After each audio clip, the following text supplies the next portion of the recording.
Morning friends, সুপ্রভাত। আবার একটি নতুন সকাল, নতুন দিন। চলুন সবাই সুন্দরভাবে শুরু করি। সকলের খুব সুন্দর কাটুক দিনটি, ঈশ্বরের কাছে এই প্রার্থনা করি। আবার আসছি।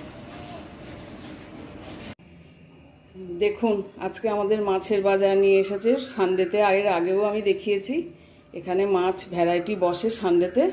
এই জন্য কর্তা সপ্তাহের মোটামুটি মাছটা নিয়েই চলে আসে। ফুরিয়ে গেলে আবার হয়তো একটু কিনে নেয়। এই যে পাবদা কিনেছে, 3টে পাবদা দেখছি। এগুলো পার্শে, হ্যাঁ পার্শে 4টে, কিছু কাটাপোনা কিনে এনেছে। আর আমার কিন্তু আগের মাছও রয়েছে, জানেন তো, এই বাটা মাছ। এটা তো আজকে রান্না করে ফেলতেই হবে, ভাজাই হোক, ভাজাই করব। আর মনে হচ্ছে দেখি হয়তো পাবদা মাছের ঝোল করব, পাবদা মাছটা করব।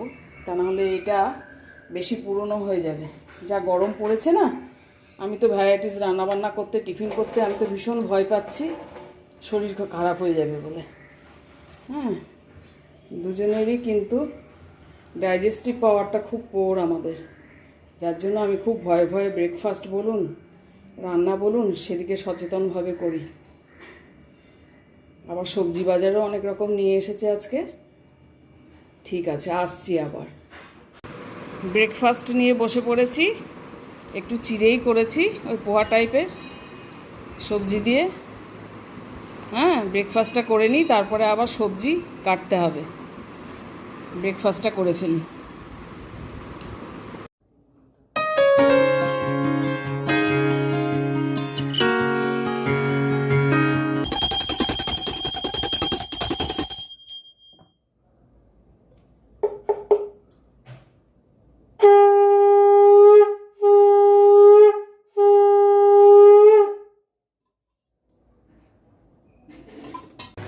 রোজকার মতন আমার সান্ধ্য চা পর্ব চলছে। চা তৈরি করছি, আদা জল ফুটছে, বা চা দিয়ে দেব। চায়ের কাপ প্লেটও রেডি। তারপর একলা বসে চাটি খাবো। প্রথম সন্ধ্যের চাটি এবং প্রথম সকালের চাটি একলা বসেই খাই। হ্যাঁ, কি করা যাবে, মিস্টার থাকেন না, আর আমি একলা সংসারে একা মানুষ, কিন্তু চাটি তো খেতে হবে, তাই একলা একলাই চাটি খাই। আর আপনাদের সাথে শেয়ার করি। এখন আপনারা আমাদের বন্ধু, আমার সহ কি বলবো, মর্মী। হ্যাঁ, কাজী আপনাদের সাথে শেয়ার করি, করে আনন্দ পাই, এই আর কি। এবারে চাটি খাই, নিয়ে এলাম, নিয়ে এসে বসে এবারে চাটি খাই, তারপরে আবার একটু আপনাদের সঙ্গে আসব। ঠিক আছে বন্ধুরা। আমাদের এখানে জিটি রোডে, আমাদের এই অঞ্চলটি অ্যাকচুয়ালি শিবপুর, হাওড়া শিবপুর থানার অঞ্চল অন্তর্গত। আজকে মহা রামনবমী উৎসব উপলক্ষে র্যালি বেরোয়। এটা প্রতি বছরই বেরোয়, অনেক বছর ধরেই হয়ে আসছে জিনিসটি, এবং আজকেও বেরিয়েছে।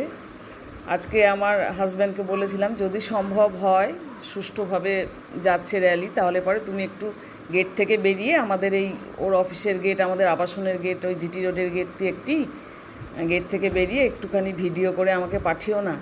তো ওই একটুখানি পাঠিয়েছে। দেখুন কেমন মহা সমারোহে চলেছে সব। শ্রীরামচন্দ্রের র্যালি, একজন শিব সেজেছেন, আবার একটি গাড়িতে রথ মতন সাজিয়েছে, সেখানে শ্রীরামচন্দ্রের মূর্তি খুব সুন্দরভাবে, একটি মূর্তি রেখে সুন্দরভাবে সবাই চলেছে। বেশ ভালোই লাগে দাঁড়িয়ে থেকে দেখলে পরে। আপনাদের সাথে একটু শেয়ার করলাম বিষয়টি। তারপর সারাদিনের অবসান ঘটলো আজ। শুভ রামনবমী, একটি ভালো দিন। এই রামনবমীর কথা যখন, আজকের দিনটি যখন দেখছি, গতকাল থেকে আজকে রামনবমী, তখন না আমার ছোটোবেলাকার কথা খুব মনে পড়ে। মানে ছোটোবেলাকার বলতে একদম ছোটো বয়সের কথা, যখন বাবার হাত ধরে ধরে মানে যেতাম, সেই সময়কার কথা। হ্যাঁ, এই রামনবমী, পয়লা বৈশাখ আর অক্ষয় তৃতীয়া, এই 3টি দিনে তখন আমাদের ওখানে সাহিত্য হতো। যে দোকান থেকে সোনার গয়না তৈরি করতো মা, মুদিখানার দোকান যেখান থেকে বাবা কিনতেন, মুদিখানা স্টেশনারি দোকান, বা আপনার কাপড় জামা কাপড়ের দোকান, এইসব দোকান থেকে না তখন কার্ড দিয়ে বাড়িতে এসে, মানে আমরা তো এক জায়গাকার বাসিন্দা ছিলাম, হ্যাঁ, আমার বাবা মা ওখানে বহরমপুর খাগড়ায়, আর আমি তো হলাম যাযাবরের বাসিন্দা। তো আমরা পাই আমাদের হাজব্যান্ডকে কর্মসূত্রে দোকান থেকে বা যে কোনো জায়গা থেকে ইনভাইট করে, যাদের পুজো হয় বড় করে সেখান থেকে ইনভাইট করে, যায় এবং প্রসাদ পাঠিয়ে দেয়। আজকেও প্রসাদ খেয়েছি, শ্রীরামচন্দ্রের প্রসাদ, রামনবমীর প্রসাদ খেয়েছি, বোঁদের লাড্ডু খেয়েছি। উনি নিজেও খেয়েছেন, আবার বাড়িতেও নিয়ে এসেছিলেন আমার জন্য। হ্যাঁ, তারপর সেই ছোটোবেলাকার কথা যেটা বলছিলাম, তো সে সাহিত্যের সময় তাদের সাহিত্যের পুজো হতো, তার জন্য তারা কার্ড দিয়ে কিন্তু বাড়িতে এসে ইনভাইট করে যেত, এবং বাবার হাত ধরে ধরে যেতাম। যেদিন মানে যে দোকানে সাহিত্য থাকতো, রামনবমীতে কোথাও কোথাও অক্ষয় তৃতীয়ায়, আবার কোনো দোকানে হয়তো পয়লা বৈশাখে, ওই একটি মিষ্টির প্যাকেট বেশ সুন্দর দিতেন, একটি ক্যালেন্ডার, আর বসিয়ে শরবত খাওয়াতো। তখন কোল্ড ড্রিঙ্কসের অত প্রচলন বা প্রাচুর্য ছিল না, শরবত খাওয়াতো, হ্যাঁ, আর গোলাপ জল, আতর জল ছেটাতো গায়ে। হ্যাঁ, আমাদের গায়ে জল ছেটাচ্ছে, খুব ছোট তখন, গায়ে জল ছেটাচ্ছে, একটু অবাক হয়ে যেতাম। পরে বাবা বলে ওটা গোলাপ জল বা আতর জল ছেটাচ্ছে, দেখো, সুগন্ধি জল, ওটা সুগন্ধি জল মাথায় দিয়ে ওরা অভ্যর্থনা জানাচ্ছে। হ্যাঁ, খুব সুন্দর করে দোকান টোকান, রাস্তা টাস্তা সব সাজাতো, আলোয় ঝলমল করতো একদম এইসব দিনগুলোতে। যে দোকানে যেদিন সাহিত্যের দিন থাকতো সেই দোকানটি খুব সুন্দরভাবে সাজাতো, এখনও সাজায়, এখনও হয়, তবে এখনকারটা আর অতটা মনে দাগ কাটে না। ছোটোবেলাকার সেই দিনটির কথা যেভাবে মনে পড়ে, মনে এখনও দাগ কেটে বসে রয়েছে, হ্যাঁ, সেই ব্যাপারটা এখন আর অতটা নেই। আর এখন তো তারপর বড় হওয়ার পর তো আর আমি যেতাম না, তবে রাস্তা দিয়ে দেখতে দেখতে যেতাম, সেগুলো ভালো লাগতো। বহরমপুর খাগড়ায় বাড়ি আমার, সেখানে রাস্তাঘাটে দোকানপাটগুলো যখন দেখতাম তখন ভালো লাগতো। বাবাই যেত, এ সাহিত্য করে আসতো। বড় হয়ে যাওয়ার পর আমি আর বাবার হাত ধরে যাওয়ার সিনটা যখন চলে গেছে, তখন আর আমি যেতাম না। একজনকে তো যেতে হতো, বাবাই যেতেন সব জায়গাতে। তো আজকে সেই রামনবমী, খুব ভালো দিন, শুভ দিন।